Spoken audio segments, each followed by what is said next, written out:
kuryente ngayon sa Mindanao kaya't mayat-maya ang brownout.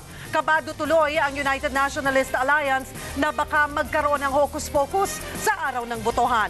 Ina Zara, ikwento mo. Tagaktak ang pawis ng maraming taga Mindanao. Hindi dahil summer na, kundi dahil madalas brownout sa maraming lugar dito. Dito sa Kidapawan City, umaabot ng 6 na oras ang brownout. Araw-araw po yan. 3 oras sa umaga at 3 oras din sa gabi. Mas malala ang sitwasyon sa General Santos. Umaabot ng 8 oras kada araw na walang kuryente. Kaya ang mga residente umaaray na.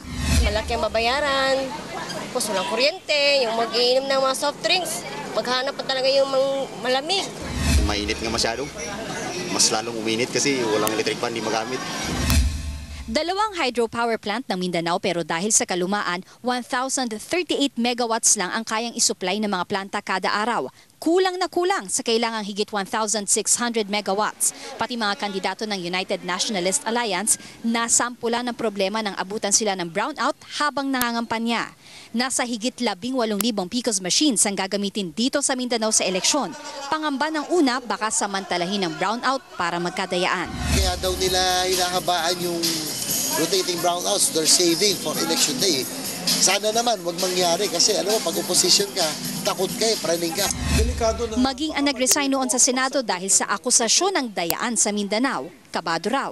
We have a situation na magkaroon ng failure of remittance of results in a large portion of Mindanao. So delikado po yun. Baka sa delay na yun, nakakatakot yung delay. Baka naman sa delay na yun, nagkaroon na po ng hokus-pikos.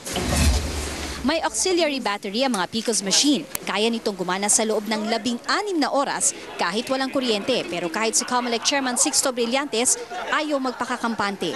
We're setting up a meeting with NAPOCOR. Pag-uusapan namin kung ano ang kanilang projection. Wala pa, siguro after whole week na. We have to know what is the situation. Kasi it will affect yung automated election.